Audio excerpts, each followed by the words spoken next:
Hi, Harma. Thank you for joining us today. I am so excited to have you here.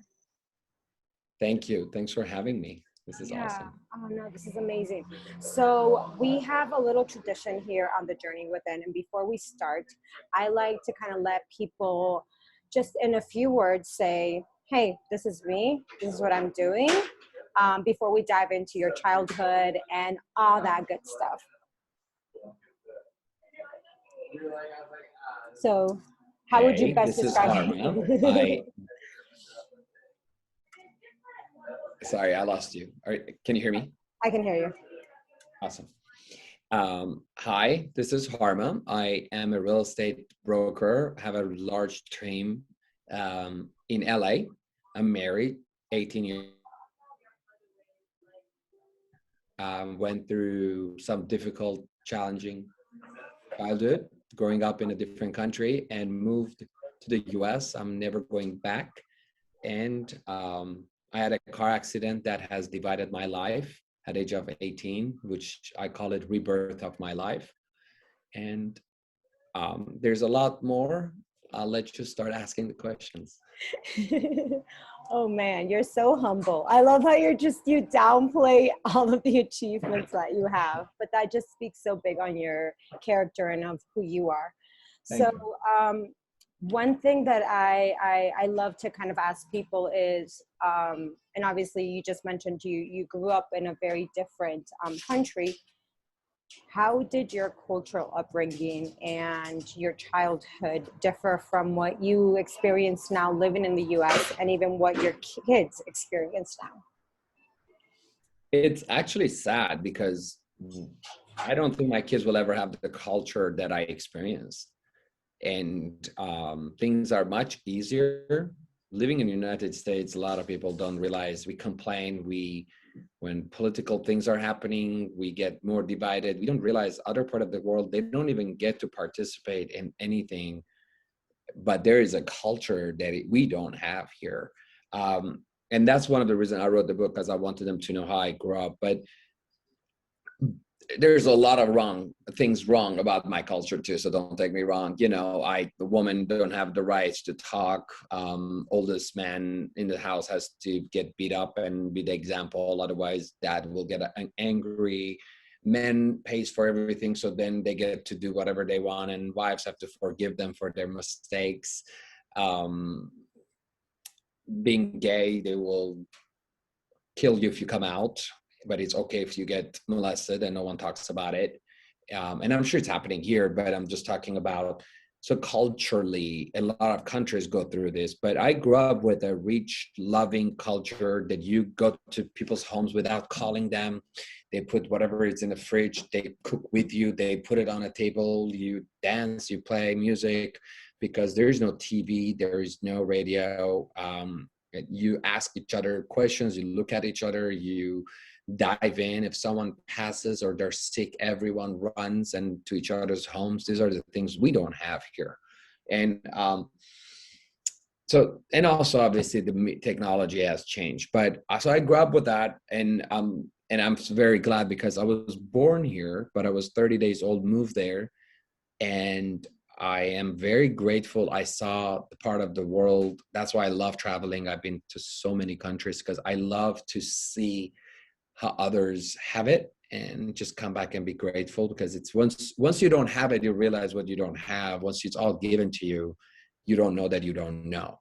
So that's the problem with my kids, that they don't know. And one of the things we do, and we're mindful about at the dinner, is that look what these countries don't have. So if we travel, their job is to learn about the country, their religion, their history. So we are trying to teach them that what you know here is not the norm.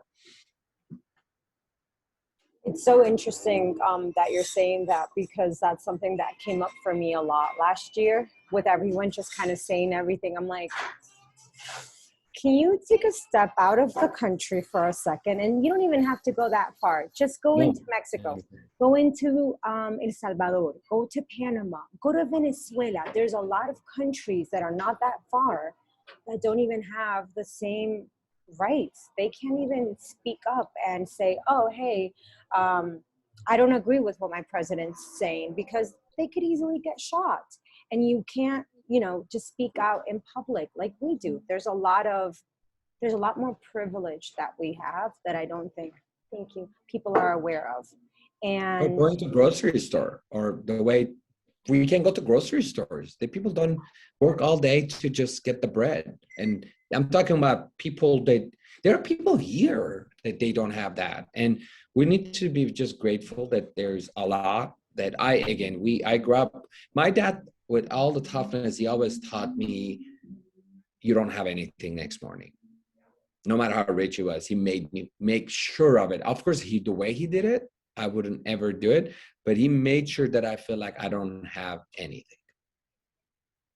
see, it's intriguing because I had a very similar lesson. Both my parents, I don't know if it was at the extreme nature that your father did it with you, but it was very much, you don't have anything.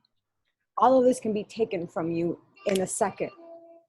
So it Yeah. was, you have to just constantly adapt and go. But then this was actually something that I wanted to speak to you about.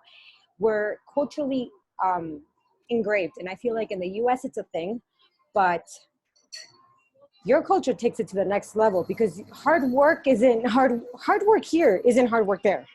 Mm-mm. People here consider hard work. You guys consider just, oh, that's what we do to wake up. Mm-hmm. That's just to see the day. It's very, you're culturally, you're very hardworking. It's Mm-hmm. very, I don't want to say hustle, but it is, you have to be just on. There's To no time, survive. almost, yeah, it's, you're not even allowed to almost appreciate life because you just have to be on so much. How did that shift over when you moved here? Because your father, you guys grew up having a little bit of money, and then he started making more and more and more. And you talk a lot in your book on how you use that to almost hide the real you.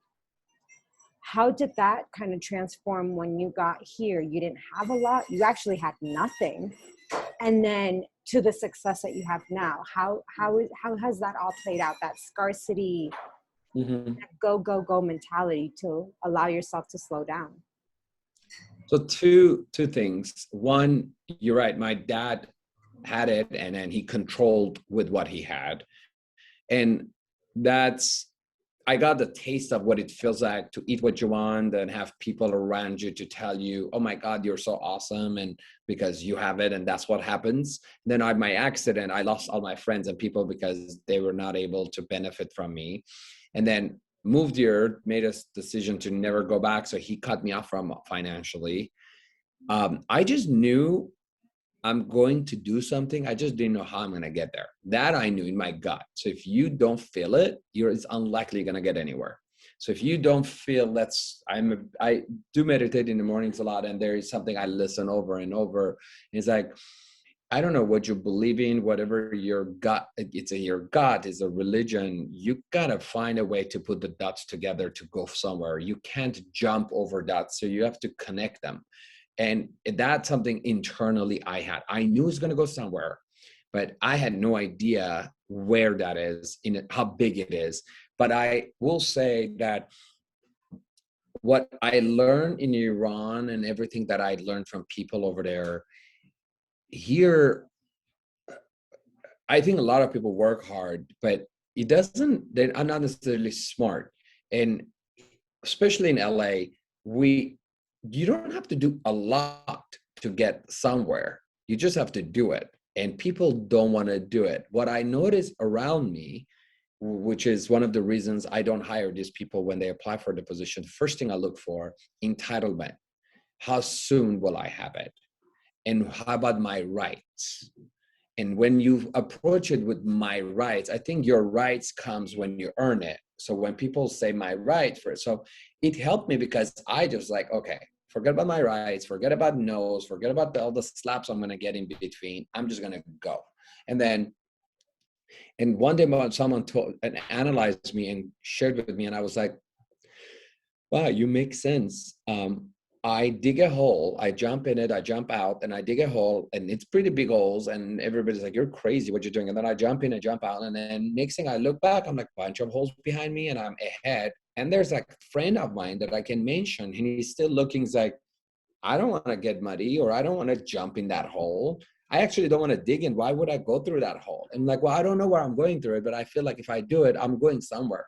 And I have, so I failed. We can analyze it, like use an analogy that I failed a lot, but it pushed me to go somewhere. And I never stopped. So I think I realized around me, most people, when I bought my first home, someone told me, I was 21 years old, and said, in America, people don't buy a home that young. And I said, well, I'll be the first one, I guess, around you. I said, because I don't want, if I'm doing, this is something that's so important. I said in my book, if you do what everybody else is doing, you're going to have what they have. And I don't want that. I mean, call me selfish. I just don't want that, because I don't want to be like everyone else. I'm already unique, so I'm going to do the difference. So that's been one of my big why, how having no fear of doing, and definitely connect with my gut, because when I did opposite of my gut, I failed much bigger. It's been painful. Wow, what you're talking about, following your gut, it's so crucial, because it's something that we're not taught to do. We're taught to be very logical and analytical, and that's literally just following this inner voice that's so tiny that everything else around you is a lot louder, and it takes way more courage to listen to this voice when everything else around you is going against what that voice is saying. Mm-hmm. You know what I find, that I just had this like realization. It's beautiful that your first like relationship is with the man that you end up marrying. But it's not only that, it's he's literally showing you the opposite of what your father did with money. And I'm gonna about to give a piece of your book away, but he helps you out with financially at first when you guys are first dating. And what you had experienced was money was control. So the fact that someone was helping you without anything, I'm sure that had to kind of give you like, oh wow, I can really trust you. Like I can trust you. Do you feel like that? Because it was really early on when you guys moved really fast. Do you attest that back to following that gut feeling? Well, you really went deep. Yes. So it is like he handed me a credit card that I'm just right now thinking again, why? Sorry. Let's take a second. Yeah, no. I'm good. I'm good. So yeah, we moved very fast. We dated every single day, and 47 days later, like lesbians do, and we always make fun of them, we just moved in. And I grabbed my green suitcase, the broken one that I brought from Iran, and I shopped things in, and I just showed up. And I told him I'm so unhappy, I was sleeping on the floor and all that. And he goes like, do you want to move in with me? And I said, oh, okay. And I moved in. And yeah, I remember I told him, I said, hey, let's open a bank account. And if you make $1 million, $500,000 is mine. And if I make $1.50 is yours. And the idea was like, it's not me or you, because that's how I was raised. And I realized on some of the dates here with others, they were like, everybody pays their own. And I was like, I nothing is wrong if that's how you want it. I can't have it. That's not how I was going to live my life. So so I wanted to be one. And until today, with anything I have done, with so many crappy business decisions I have made, never questioned it. He has never questioned it. I don't know why he trusts me. I really actually don't get it. But Yeah, we moved very, very fast. I always jokingly say, like, you know, we didn't even usually you're supposed to have some dates, and I was going, I don't know if you know, I have to be home at 10 because my mom was questioning me. So I would get up and go to his place at 4 o'clock, be with him for 1 hour, right? And then go to my work. And I was like, oh, this is crazy. And I had to lie that I'm going to a far college so I can stay with him. So I moved out, but my mom said, where is this college? So I took her an hour and a half instead of a 22 minutes drive. I took the wrong roads to show her how far this place is.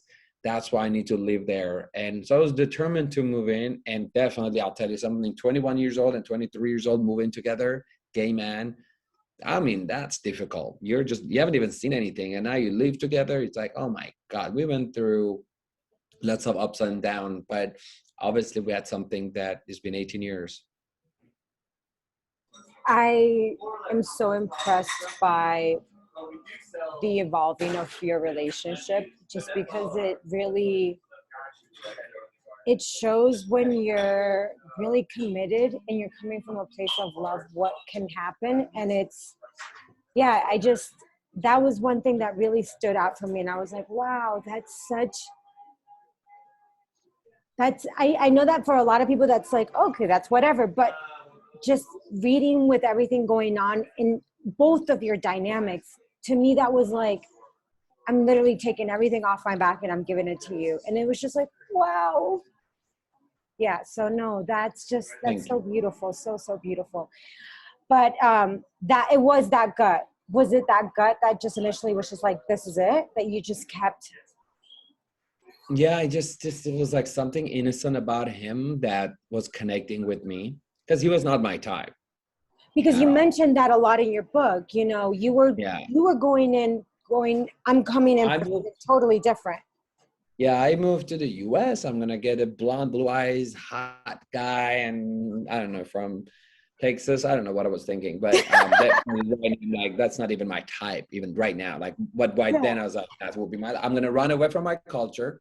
It's not about I mean. I'm gonna get that, you know. I'm just gonna be a outsider, outcast by my family, and then honestly, I don't know if he would have survived if his culture wasn't similar to mine. I don't know if he would survive because I understand his family and his needs and his family needs so well just because we're both are so similar, although completely different religion and culture and writing, but but we understand each other so well.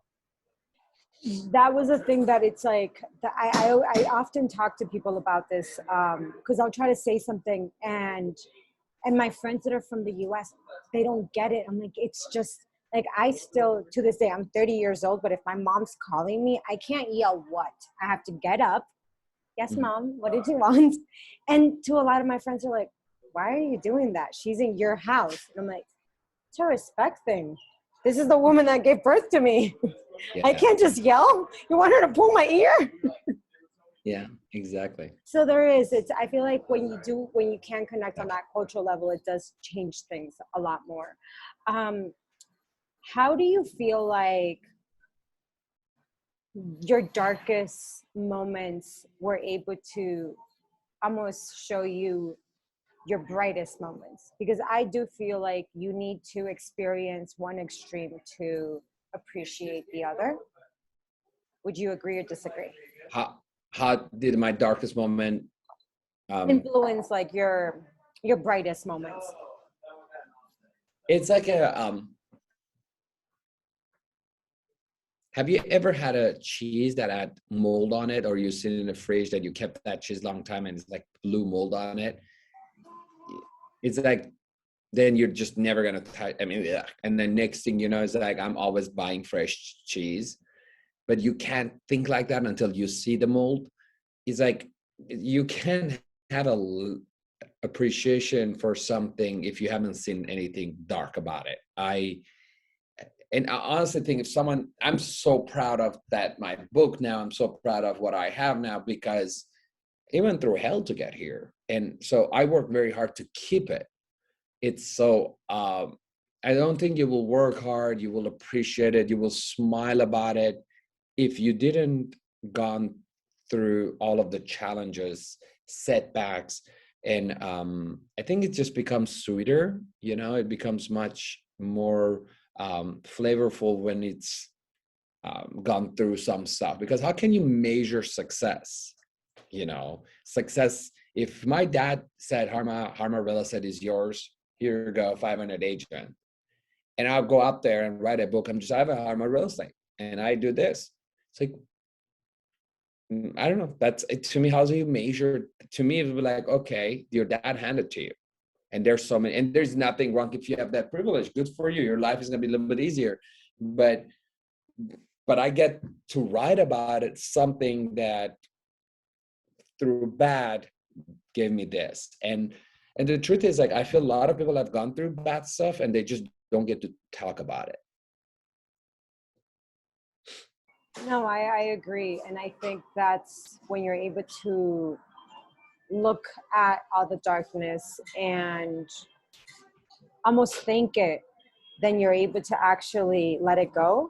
But when you're still triggered by it, then it's still, there's still an attachment. There's still a cord attachment to that. You lived very, and I'm trying to use like new age words that people are using, but you lived very shadowy. You were like deep in your shadow at first, especially when you were in Iran. And then even when you moved to the US, it's like you were kind of waking up to yourself, but at the same time, it's like, all right, no, I can't, like there's too, no. There was a lot there. But then it's almost like overnight, this switch was flipped and it's like, let me just throw you out there all naked so everyone can see everything that you didn't want anyone to see. Do you feel like that has helped you, that now if anyone ever says anything to you, you're just kind of like, my biggest secrets were thrown out and without me wanting, now there's nothing that anyone can say that's gonna make me feel small or like I need to hide or I need to back down, because you're very driven. You go after what you want and you have very particular ways of doing it that most people would kind of be like, what are you doing? But to you, you're like, no, this is my way. You don't apologize. Do you feel like that not apologetic nature is because you've been thrown out so much that it's just kind of like, I'm going with it? Doesn't matter? Yeah, no, I think I think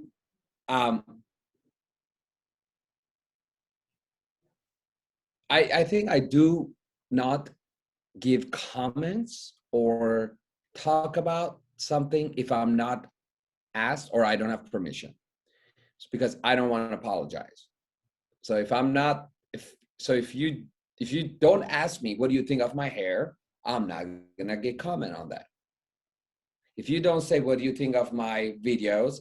I'm not gonna comment on it. I might think whatever I think, you know, everybody has an opinion, but I'm not the guy that will just randomly say, I'm Harma, I can say whatever I want. But if you come to me, and that's what people say, I just don't want to ask him because he's blunt, he's gonna tell you the way it is. And so I don't apologize for that because you gave me permission. But I also think about my own life is like, now that it's out there, I can't apologize for what, for example, happened to me because my dad did that. I give you this example. I was new to real estate. I was in this brokerage in Glendale, and a lot of people were moving from Iran and were Armenians. I sold a house. The guy came to my broker and said, Harma is amazing. Harma did this and this and this, and great. And I was so pleased. I was like, I'm going to make commission here, la, la, la. And the next day, my broker came and said, hey, the client is here, come and talk to him. He wants to ask you something. I went and he goes like, hey, you're from, Albert just said you're from Iran. And I said, yes. And he goes, I just moved here too. Who's your dad? You know, small community, all Christian, Armenians, short, small. And I said, who my dad is. And he goes, the one had this and this. I was like, yeah. I don't know what happened. He just, sooner or later, I mean, I left and my broker was like, can you not, don't worry about it. Don't step in this deal. And I realized that he knew my dad. Something has gone down somewhere. and he just doesn't want me to be around him, right? And that's where I realized, I was like, I have to just, I can't control what they will do, but I have to be okay that if my dad has had any negative impact on people, it can't be just me. It's not about me. And that's why when I learned that when I meet people, if someone says this person's brother is a horrible person or an amazing person, I go with the individual. I'm like, I need to experience it so I can judge them. I cannot. And I won't say things without a data. I got to experience it. I got to have my own data to understand. So I will apologize for many mistakes that I have made, but I will not let my ego be a bulldozer on people just because I have the right. This happened to me. I think it's so unattractive to do that. No, I like that you said that, and it's such a, I feel like it's a very big lesson for everyone because we're often apologizing for things that we have no control or fault over. And it's true. It's, you have to give people, you have to, I feel like it's like placing smart blame. It's not only crediting them for the good that they've done in your life, but also saying, here, this is all the stuff that you did. It's not mine. Take it back. I'll let you carry that. You have a really interesting quote that you share in your book, and it's about a rock and a human falling. That has stuck to me. And every time that I'm like, I see myself, I'm like, just be a rock. Why are you being a human about this? But it's so interesting because you're right.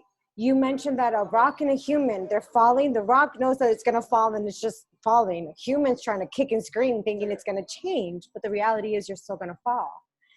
And that can be applied to every single thing in life. What do you want to do? Be the rock or be the human? If you don't have control over it, why are you screaming and annoying everyone else if you're going down? You know, as a matter of fact, my partner told me this once. He goes like, why don't you just run towards your fear? Because I had a meeting, and I'm like, what if they bring that up? I got to talk about it. And he goes like, why don't you just go in a meeting and talk about it first? I was like, are you fucking crazy? I said, I'm not going to talk about it. He goes like, why not? It's going to come up. I was like, okay. So I went in and I just said, acknowledged what happened, and they were like looking at me. It's like, did he just acknowledge? Because then I learned that if I have a control over it and I apologize for it, whether I made a mistake or my staff did, what are you gonna do to me? I already said it. So we're done. More dancing around it. It's like, and then it actually makes the people to approach it like with some heart maybe, or say, okay, what are we going to do now? And if it's a negative meeting, it's going to make it shorter to move on. So I just, that's why I think the rock star analogy is more like, if I don't have a control over it, there's nothing I can do. They always say at the end, everything is great. And if it's not great, that means you're not at the end. So yeah, so I'm like, if it's not like good right now, it's just like I haven't gotten to the end yet. So I like a lot of your quotes. I feel like in the Middle Eastern, there's a lot of just like, there's a lot of analogies that I'm just like, man, this is what we used to use instead of this other random thing that we're using that just doesn't make sense. I have a little tradition that I like. I like to cosmically profile people. Do you happen to know your astrology sign by any chance? Taurus. Taurus. Oh, so we're in Taurus season right now. Your birthday's coming up. Oh, yeah, it just passed. Just passed? Yeah. Oh, happy late birthday. What's your partner? What's his sign? I'm curious. He's cusp Gemini and Cancer. Yeah. And we're not supposed to be together according to astrology. Yeah. Oh man, nah. I feel like that's all that you got to take all that with a grain of salt. But that's so okay. No, I see that now. This makes you telling me about being a Taurus just gave like a huge new layer to your book, because I'm like, now I get why you just kept going. And that's a thing that I feel like was one of the biggest takeaways from your book. And I feel like it's a big takeaway a lot of people are going to get. It's just your tenacity to keep going and not backing down. I'm going to kind of wrap it up to this because I feel like this is such a beautiful thing. You were in a car accident, and what you described wasn't like, oh, you know, I got hit by a car. Like, here, the ambulance came. I got to the hospital. Cool. This was, you're on the side of the road, literally waiting for someone to come get you. And then there's also a very real fear that you're also scared of what your dad's going to do when he finds out. That's what I was thinking first. Yeah.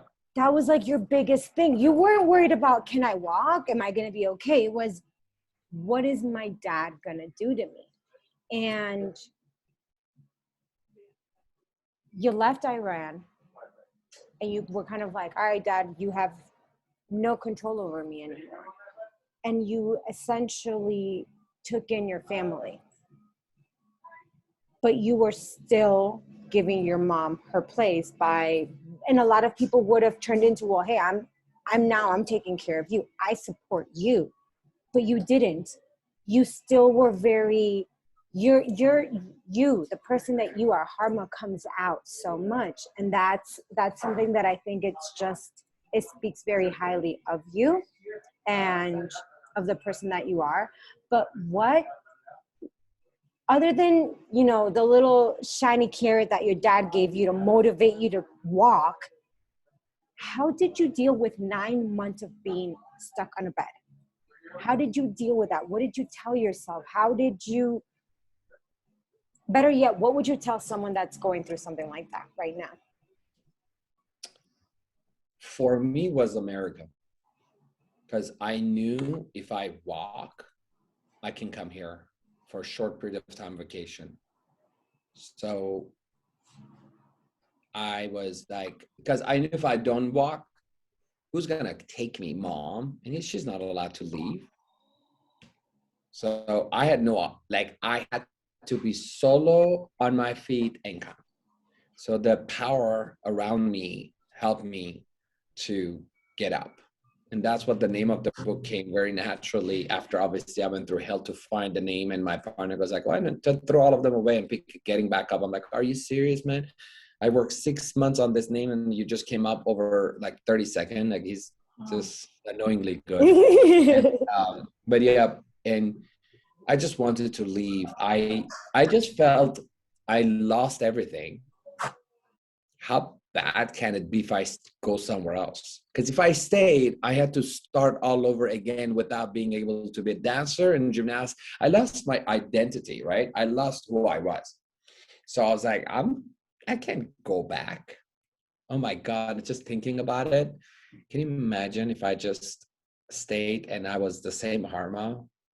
I don't know if I would be alive. Maybe physically I would have been, but I would be dead inside. That was my next question. I've always been really intrigued by Middle Eastern culture. It's so radically different than what I grew up seeing every day that to me, it was just like, how can you justify this and have an entire country it was just so, I think that darkness, it just the curiosity in me. I'm like, why I was always very intrigued by it. But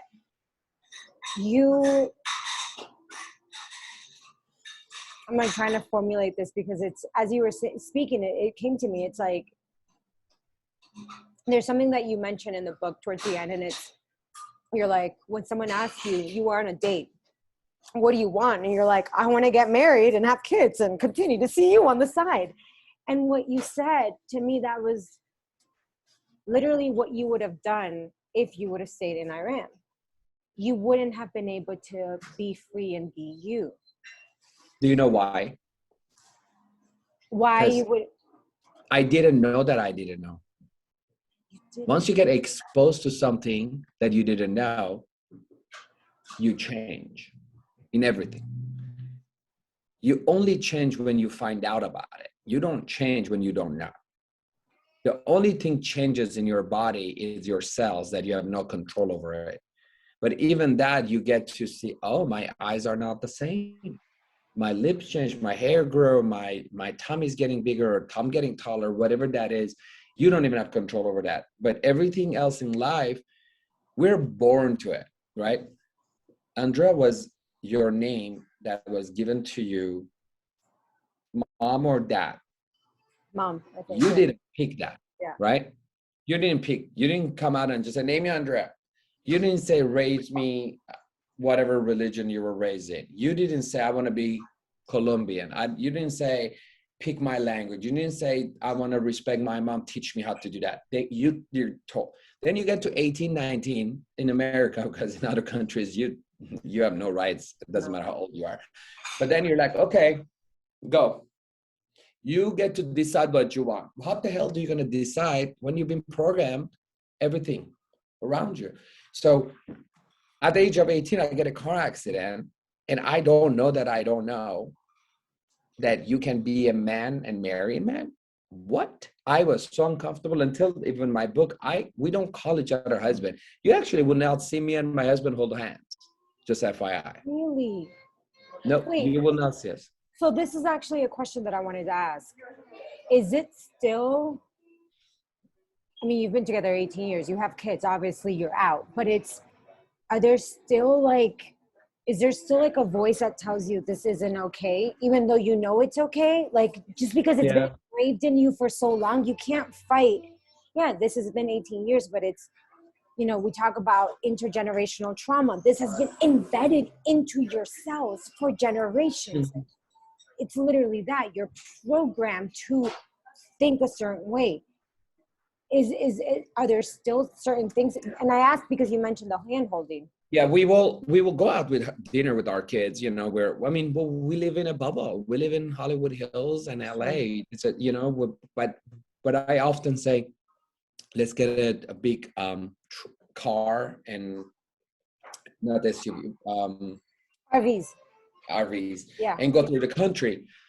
People's like, no, it's not going to happen. And I get it, because we go further away. It's just not. And we will hug each other or go to movie premieres that he works on or things like that. We will take a picture, but you will never see me holding his hands or kissing his cheek or lips. And it's not because we have pictures we kiss. It was my birthday over the weekend. We obviously were in a club. We kissed each other, but we won't be hovering over each other. It's both of us. It's not just me. At night, I will say that we jokingly say that it was like, you didn't hug me all night. We say that, like, we always like very affectionate in front of our kids. But I don't know what it is about me and him in publicly. We're more like this masculine. He's more masculine, but I'm talking about not physically, more like, I don't know, we're both reserved. I think that's and the same thing that the other day someone asked me, it goes like, so how do you, I was on a panel in a college that being gay and discrimination and all that. And I was like, I said, see, if we keep talking about it, we're also dividing the conversation. We should stop saying discriminating gays, because you shouldn't go in an interview and just say, hi, my name is Harma and I'm gay since, member since 1981. Like, it's kind of like, you don't see straight people coming to that. But so we don't feel like that should be the reason. But if it's organically, I'm taking a picture with him on Sunday, I do hold him. We go on a premiere with our kids as a family, and so we don't hide it. But I do agree with what you said. It is embedded with us that, it is uncomfortable. Some people, I give them kudos how comfortable they are with it. We're just not that obvious or trying to show off, but definitely, obviously, I'm not hiding it. No, and it isn't necessarily about hiding it, but it's what you're talking about. There's some levels of like, I didn't realize, I've never been a holding hand type of a person. And finally I said something and someone was like, where did you pick that up? And I'm like, I'm not a dog. You don't need to walk me. I can walk myself. They're like, I don't want to walk you. I just want to hold your hand. And I'm like, can't you hold your own hand? Then talking to my mom, she was telling me that when I was little, I didn't want anyone to hold my hand because you're walking a little kid. The kid's not walking you. Yeah, that's interesting. So yeah. this whole So thing your program, like, oh wow. of like, no, I can walk myself. So it was, she's like, and it was hard because when you were little and you were with me, yeah, I knew you could walk yourself. But when someone else was taking care of you, it was this argument of, hey, she doesn't want to let me hold her hand. And me trying to explain to you that it's not that they're walking you, but they're trying to keep you safe. But you were way ahead of yourself and you're like, no one's walking them. Why do they have to walk me? Like, Mm-hmm.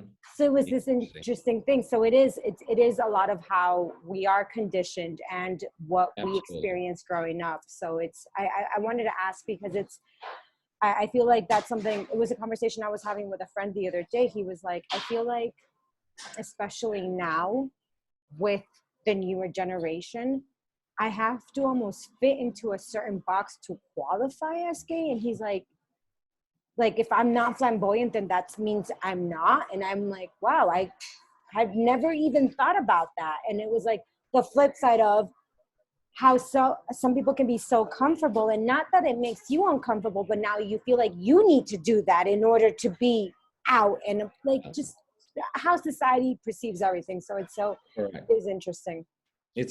We're conditioned to how we were raised. So I'm definitely a lot more comfortable than I was before. Yeah. But I'm still that guy that, yeah, I will be cautious where I am, especially that if I'm traveling, that's why I don't think I will take my kids to certain places, because I still don't feel, especially with 4 years, I think we went backwards a little bit here, and I'm just not comfortable. No, that's something that I've been hearing a lot lately from people. I I never viewed it like when people I meet Colombians and then they're like, oh, I would never take my kids to Colombia. And I'm like, oh, really? But to me, it's a little different because I grew up in Panama, so it was just I didn't spend as much time in the U.S. But I could see it on the flip side how some people can the perceived notion, and this was something I was talking to a friend. He's gay, and we were talking, and I'm like, we were talking about privilege, and he's like, what privilege? I'm a dude with a dick and I wear a skirt to a coffee shop. And I'm like, yeah, but you can do that here in Denver, where we live. Now go to Colombia with me and try to do that. And I don't know what we would experience. And he's like, really? And I'm like, I'm not saying that it's not a thing there. It is. But I don't know what we would experience. And he's like, why? And I'm like, because I truly don't know. Mm-hmm. I don't know. I don't know if we're going to walk down the streets and people are going to throw something at you. And like, I don't know. And it was this opening up this conversation of, depending on where you live, you are in this bubble and you almost get away with certain things. But the minute that you get out of your bubble, you have to almost kind of reel yourself back and adjust to where you're at, which I feel like that has to be really hard for you because it's almost excluding an entire continent. Yeah, my son yesterday said something in the car. I don't know, he's this age of his asking a very interesting question. He said, Baba, are we poor or are we rich? And I was like, well, why do you ask? He was like, I just want to know. I said, no, why do you ask? And I really wanted to understand him. And I said, which one do you want us to be? And he goes like, just in the middle. I said, why in the middle? He goes like, because I want to be able to have food and not live in a wooden house like he thinks in the movies, so our house doesn't get scary. I said, okay. He goes like, but I don't want us to be rich because I don't want to lose my friends. So I'm like, well, it's not me and Assad talking about this. Like he going to school, thank God they're going back to school, but he got that from somewhere, and I mean, this is a guy is like safe, has an amazing, we live in a great neighborhood, family loves him. So if he just came up with that conclusion at the age of 7, what do you think a guy that wants to wear a skirt and is feminine in Colombia with that, God knows what neighborhood, what kind of father or mother will do? we're conditioned all around it while we're also have our own soul and energy to deal with. So I feel like anytime I'm around children, I snap back out of, wow, we view things from such a different lens than they do. I was with my friend the other day, and she has a 6-year-old and an 11-year-old, and her 11-year-old, she's going on 20 already, but the 6-year-old is still 6. And I was talking to him, and he's scared right now. So, and he's very intuitive and super clairvoyant. So he's starting to see things. And his mom, since I'm a medium, was, asking me to help. And I'm like, you have actual powers and gifts. So now it's gone from being scared to, oh my God, I have powers and gifts. My friend wants to kill me though, because he's going around telling all his friends, I have powers and I have gifts. And she's like, dude, now I'm worried about the bullying aspect, because he's so comfortable with it now. And I'm like, it's hard, because kids don't know when to dial. It's like, is it okay to be me now? Can I say this here? And parents are just trying to protect them sometimes by, hey, no, this isn't sometimes the best place to talk about this.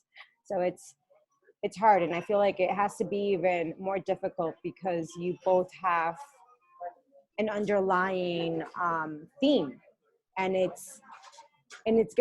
goes back on both sides of your family. So it's kind of taking yourself back from that and recognizing, this is not who we are. This is what we picked up. Who are we, and what do we want to teach our kids? And that's such a courageous thing, and that's so amazing. Oh man, you need to write a book about that. I think that would be a cool. Well, no, think about it. How many gay Middle Eastern men out there are speaking about raising kids? So, Harma, I don't know any. I don't know any. Business idea. I know. Well, it was so great chatting with you today. Oh my God, thank you for doing this. This is awesome. Yeah, no, it was a pleasure having you. Where can everyone find you? Where can they connect with you? I know that you're in real estate, you're a broker, you're killing that in the California market. So if you're in California, definitely hit him up. But you also do coaching, motivational speaking. How can people hear more of you? Tap into your wisdom and knowledge. They can just go to the website. It's my name, harmahartouni.com. And the book is there, and some additional videos. They can also in Instagram or YouTube channel. We have more content coming up. It's a lot of work to have a YouTube channel. Oh my God, it's a lot of work, and I underestimate it. I just I give credit for anyone who's so good at it. It's just a lot of work, and I'm only doing it because I'm asked. So the topics that come in, I just make one, but I am trying to just put anything I learn, make a lesson, and put it there in business. So, but they can learn more about that. They can on Instagram. I'm posting a lot of more like motivational stuff, and my book and my business is combined there. And then my personal website is harmahartouni.com, and on that there's a coaching link if they want, which I don't know what's available, and it's not about just real estate. It's about, even in a short time, I would love to help people to be like, okay, let's just bury 5 minutes funeral of anything horrible that happened, and we got to move on. I like that. Well, I'll definitely share that with everyone in the show notes. Thank you once again for joining us, and we can't wait to see what else you come up with. Thank you so much. Thank you for having me. Thank you. All right, guys, I will see you again next week for another episode. Take care. Bye.